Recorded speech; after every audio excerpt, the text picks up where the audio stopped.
오늘 봉독해 올린 말씀 가지고 예수님의 미친 사랑이라는 제목으로 여러분과 좀 말씀을 나누겠습니다. 제목이 좀 과격하지만 오늘 예수님의 사랑은 그런 사랑입니다. 오늘 본문은 우리가 지난 화요일에 묵상하신 매일 성령 본문이죠. 저희가 그날 이제 청소년부, 청년부 이렇게 연합 MT를 떠났던 날이었는데요. 그날 이제 새벽에 나누었던 말씀입니다만 여러분과 좀 다른 분들과도 좀 함께 나누고픈 내용이 있어서 오늘 좀 더 보강을 해서 여러분과 함께 나누려고 합니다. 우리 기도의 자리로 그렇게 나아가겠는데요. 예수께서는 간밤에 여러분 이 사건 바로 앞에 바다에서 이 죽음의 공포를 생생하게 느낄 만한 그 광풍의 위기를 지나 이 거라사인 지방에 가셨습니다. 우연히 가신 게 아니에요. 예수님께서 날이 저물 때 우리가 건너편으로 가자라는 예수님의 말씀에 제자들이 다 따라 나섰던 거거든요. 그러다가 중간에 광풍을 만나 죽음의 위기를 경험했던 것이고, 그리고 이르러 곳이 어디예요? 거라사인 지방이에요. 그러니까 이 거라사인 지방은 여러분 헬라인들이, 그리스인들이 살았던 데가볼리 지역, 여기 이제 데가볼리 지역에 이 사람이 멀쩡하게 돼서 복음을 전파하니까 놀랍게 여겼다 돼 있는데, 이 지역은 유대인들이 사는 지역이 아니라 이방 지역입니다. 그러니까 유대인들 입장에서는 어떤 땅이에요? 부정한 땅입니다. 그죠? 유대인들이 들어가면 안 되는 땅인데, 그런 땅을 향해 나아가신, 우리가 읽지 않았지만 예수님께서 4장 35절에 예수님께서 저편으로 건너가자라고 하실 때부터 이곳으로의 여행은 예수님의 계획된 일정이었다라는 거죠. 그날 새벽에도 제가 말씀을 드렸지만 전날 밤바다에서 그 광풍을 만나 죽을 위기를 넘기신 사건이나 이 거라사인의 지방으로의 여정이 모두 예수님의 의도하신 사건이랑 일정이라는 건데, 이 사실이 우리에게 무엇을 말합니까? 예수님이 이 사건들을 통해서 당시에는 제자들에게, 오늘날에는 이 말씀을 읽는 우리와 같은 믿음의 사람들에게 뭔가 말씀하고 싶으신 것이 있다라는 것을 의미하는 거죠. 그렇다면 예수님께서는 이 사건을 통해 우리에게 무엇을 말씀하고 싶으신 걸까요? 오늘 본문에서 그런 예수님의 일항을 가장 먼저 반긴 것은 바로 군대 귀신 들린 광인입니다. 그죠? 더러운 귀신 들린 자가 예수님이 배에서 나오시자마자 예수님을 만났다 이렇게 되어 있어요. 군대 귀신이 들렸으니까 어떤 사람보다도 이 광인의 미친 기행을 제대로 아마 제어할 수 없었을 겁니다. 여기도 나오지만 여러 번 고랑과 쇠사슬에 그를 메었지만 그 쇠사슬과 고랑을 깨뜨렸다. 아마 요즘에는 좀 덜합니다만 예전에는 귀신 들린 분들이 교회에도, 그죠? 동네에도 이렇게 좀 있었습니다. 저 어릴 때만 해도, 제가 어린 시절에 이제 저희 주일학교에서 디모데 훈련이라는 리더 훈련을 받았는데, 그거 하러 이제 시골에 우리 선생님이 인솔에 가셨는데, 하필 그 시골 교회에 강대상 우리가 먹는 이쪽 방 저쪽 건너편에 귀신 들린 여자가 있으셨어요. 그래가지고 밤마다 와 소리 지르는데, 저희가 그때 4학년, 5학년, 6학년 아이들이 그 여자 선생님 한 분과 함께 간 그런 MT 같은 여행이었는데, 그 시골을 왜 갔었는지 좀 기억은 안 납니다만, 그곳에 가서 이제 아마 그 선생님과 가까운 지인 목사님이 거기서 목회를 하셨던 것 같아요. 그래서 그쪽에서 이제 한 7, 8명이 저희가 갔는데, 그래서 이렇게 자고 있는데 밤새 소리를 지르니 근데 또 제가 6학년이었어요. 제가 문 앞에서 잤단 말입니다. 또 여자 선생님이 안쪽에 또 주무시라고 하고, 제가 문 앞에 서 있는데 별의별 생각이 다 드는 거죠. 저 여자가 갑자기 문을 팍 열고 들어오면 제일 먼저 만나는 게 날 텐데 어떡하지? 내가 지금 잠을 잘 수 있는 건가? 이런 생각을 막 했죠. 그 어린 시절에 얼마나 그게 두렵겠어요. 그 생각들이, 그죠? 그래서 밤에 한숨도 잠 못 자고 성경을 열심히 읽었는데, 그때 읽었던 게 요한복음이었습니다. 요한복음이 참 그렇게 꿀처럼 달고, 나는 내 목자야, 너는 내 양이야, 이 말씀들이 너무나 생생하게 아멘. 그 귀신 들어올까 봐 무서운 마음에, 너무 여러분들 표정이 어떻게 저렇게 믿음이 없나 이렇게 바라보시지만, 여러분 막상 그 초등학교 6학년 때 그 상황을 한번 당해 보십시오. 상당히 무섭습니다, 진짜. 이게 이 귀신 만난 분은 보통 힘이 센 게 아니에요. 지금 이 군대 만났다는 사람은 쇠고랑도 풀고 그렇게 한다고 하지 않습니까? 그 당시에 이제 그러고 나서 그 다음 날 이 선생님이 저희들을 데리고 그분을 위해서 이 목사님이 기도해 주는 현장을 데려가셨어요. 저는 이게 지금 지나고 보니까 그렇게 긍정적이진 않았던 것 같습니다. 자칫 잘못하면 이 아이들이 믿음이 약하기 때문에 귀신이 이쪽으로 역사에 들어갈 수 있거든요. 그러니까 함부로 그 자리에 사실은 동행해서는 안 되는 거였는데, 어쨌든 저희가 갔습니다. 근데 저 진짜 잊을 수 없었던, 그때 제가 기도하다가 눈을 딱 들었는데 통성으로 기도하다가 누구랑 눈을 마주쳤게요? 그 여자분과 눈이 딱 맞췄는데 정말 머리가 쫙 서더라고요. 네, 그 느낌 아십니까? 제가 지금 잊을 수가 없어요. 그 눈빛과 그 소스라치게 놀랐던 그 마음은 정말 하나님께서 아마 지켜주셔서 아마 그렇게 아마 그때 눈빛은 아마 귀신의 눈빛이었겠죠. 정말 아주 원망스러운 눈빛으로 바라보고 있었고 저희는 옆에서 같이 통성으로 기도하고 있었고 목사님이 막 한 3분 전사님까지 붙들고 막 기도하는데도 막 이리 휘청 저리 휘청 할 정도로 이렇게 귀신 들린 분들은 힘이 세요. 사실 그래서 이게 제어하는 게 쉽지 않은데 오늘 여기 만난 사람은 뭐예요? 군대. 우리가 많음이다라고 얘기했으니까 귀신이 어마어마하게 많이 들어갔으니 뭐 웬만한 쇠사슴 고랑 뭐 쇠고랑은 의미도 없는 거였겠죠. 그러니까 거의 이제 방치되고 있는 거예요. 무덤 사이에서. 그러니까 이 사람이 그런 상황에서 귀신에 사로잡혀 있으니까 사람답게 사람이지만 그죠? 사람으로 살지 못했고 또 인간으로서의 모든 그런 권리 존엄을 다 상실한 채 살아도 산 것이 아닌 것처럼 그죠? 살아있는 그런 상태였습니다. 그래서 2절에 보면 그가 무덤 사이에 거했다 이렇게 되어 있는데 이 모습이 저는 광인의 상태를 아주 단적으로 보여주는 것 아닌가 하는 그런 생각을 해보게 되는데 당시의 무덤은 귀신들의 거처로 믿어졌어요. 귀신들이 거하는 거처. 뭐 우리도 지금 그럼 뭐 무덤에 가면 공동묘지 가면 귀신 나올 것 같다고 하는 것과 똑같은 개념일 것 같아요. 또 더러움의 상징이 바로 무덤이었습니다. 불결한 곳 바로 무덤이었고 일반적으로 무덤이라는 것은 저는 장례를 치르면서 느끼지만 삶과 죽음의 마지막 경계다라는 생각을 하게 됩니다. 물론 죽은 분을 와서 나중에 묻는 거지만 하관을 하지만 딱 그 마지막 자리가 이제 마지막 인사를 건네거든요. 마지막 우리 고인 되신 분에게 마지막 인사를 하고 우리가 하관 예배를 드리는 그런 시간을 보면 삶과 죽음의 마지막 경계가 되는 장소가 무덤인데 정리해 보면 더러운 귀신 들린 사람이 불결한 이방 지역에 더러운 무덤 곁에 살았다. 그러니까 더럽고 부정한 것이 몇 겹이나 지금 겹쳐 있는 상황인 거죠. 그죠?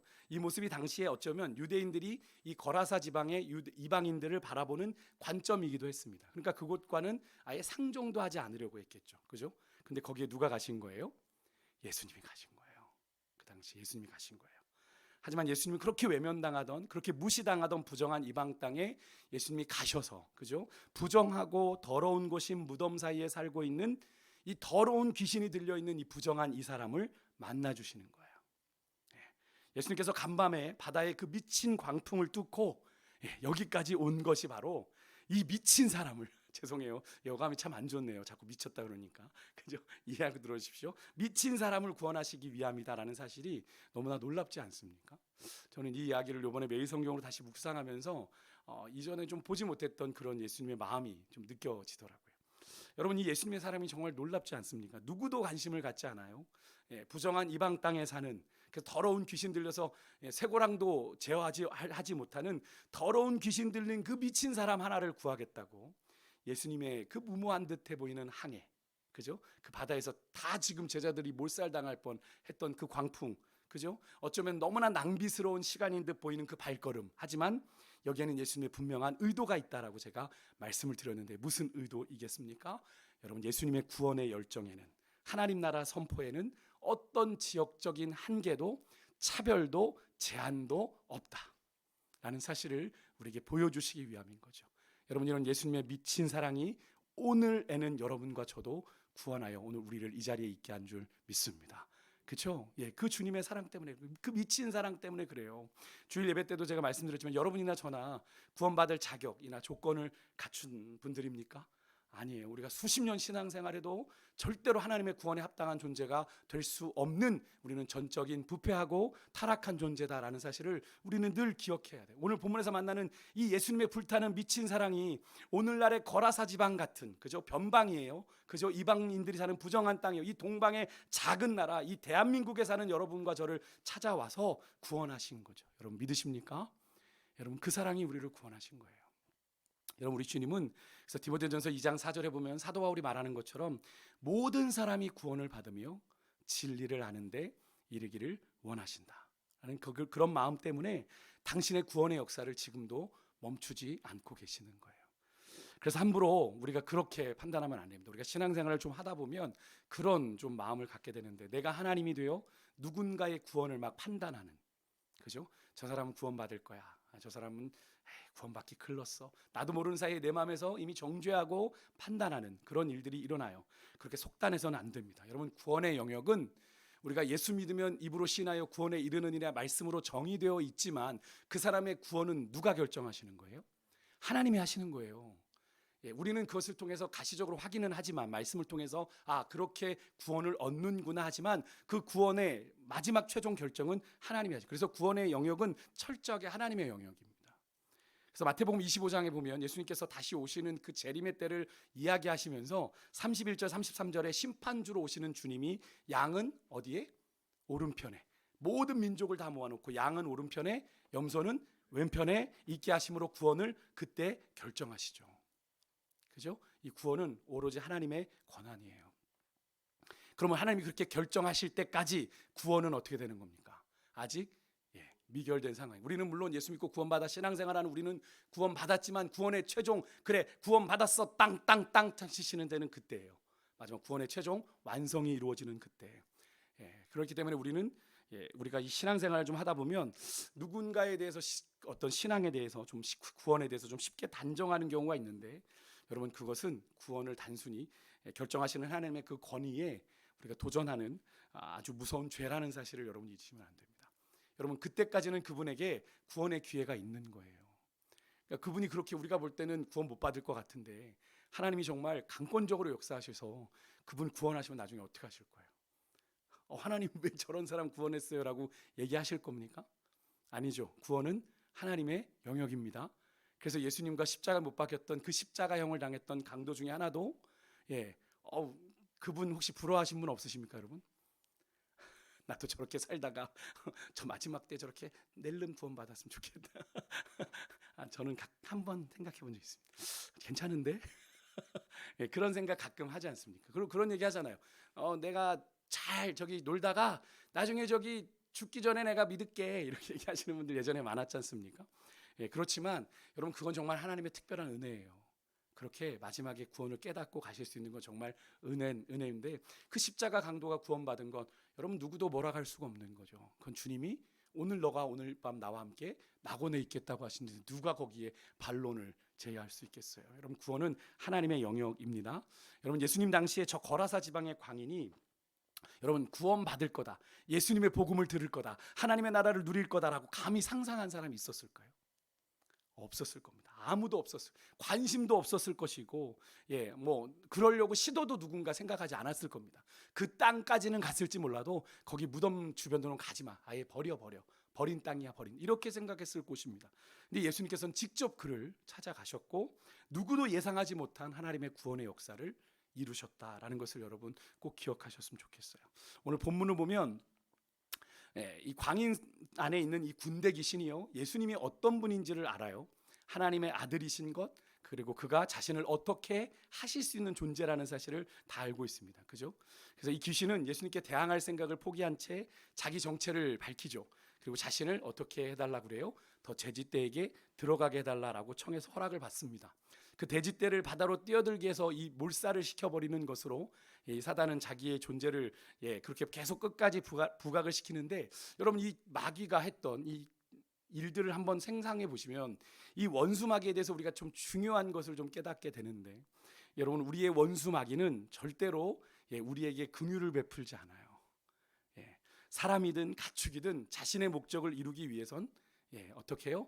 희생을 아랑곳하지 않는 아주 냉정하고 잔혹한 존재가 마귀다라는 거예요. 요즘에 뭐 이상한 영상들 돌아다니는 거 보니까 마귀랑 인간이 뭐 이렇게 사랑에 빠져요. 그런 영상이 있더라고요.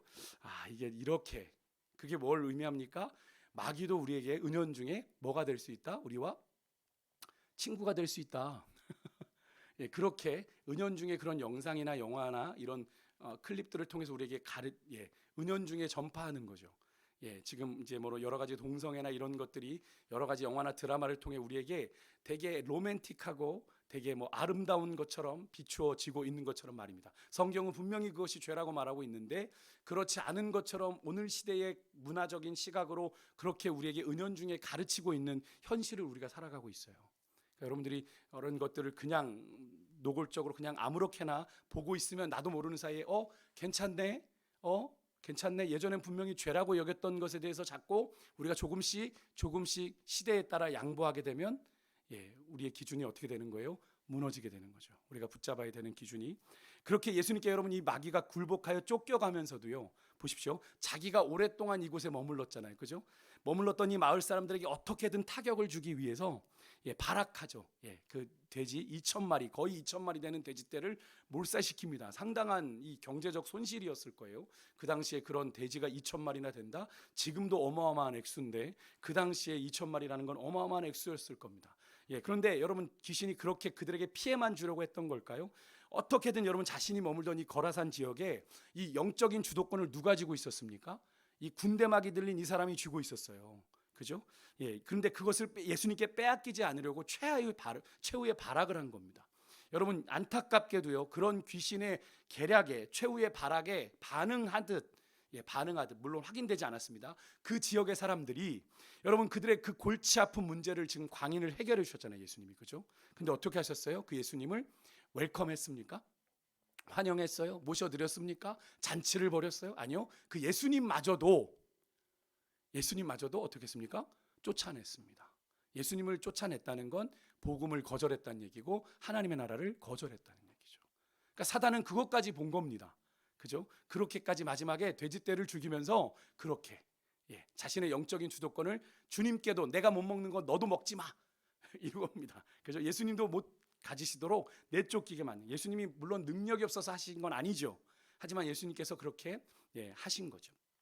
여러분, 마귀는 속이는 자라는 별칭이 있습니다. 아담과 하와가 에덴 동산에서 범죄하는 장면을 보시는 건 잘 아시죠? 얼마나 간교합니까? 그들에게 하신 하나님의 말씀을 교묘하게 비틀어서 회의하게 하고 그 말씀에 대해서 의심하게 하고 난 뒤에 조금씩 하와를 무너뜨려가는 모습을 여러분 기억하시죠? 아주 하나님을 배반하게 만드는 데까지 이르는 그런 아주 귀신의 교활함을 우리가 보게 되는데, 여러분, 마귀는요, 어떻게든 하나님과 우리 사이를, 또 사람과 사람 사이를 거짓과 속임수로 얼마든지 갈라놓고 깨트릴 수 있는 그런 사악한 존재다라는 사실을 우리가 절대로 간과해서는 안 됩니다.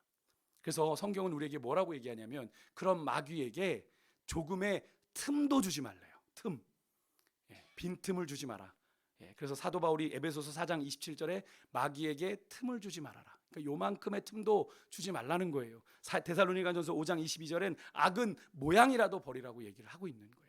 그러니까 죄에게, 악에게, 사단에게 조금의 빌미도 여지도 주지 말아라. 이것쯤이야 괜찮겠지라고 우리가 받아들이는 그 순간, 여러분, 그 죄는 우리에게 호락호락하게 넘어오지 않습니다. 우리가 바라볼 땐 이것쯤이야 하는 그 죄가 누룩처럼 번져서 우리의 인생을 사로잡을 수 있다는 걸 여러분 기억하셔야 돼요. 여러분, 우리의 인간적인 힘으로, 능력으로 사단을 이길 수 있습니까? 없습니다. 제가 늘 말씀드리죠. 인간은 오수, 사단은 육수, 하나님은 칠수.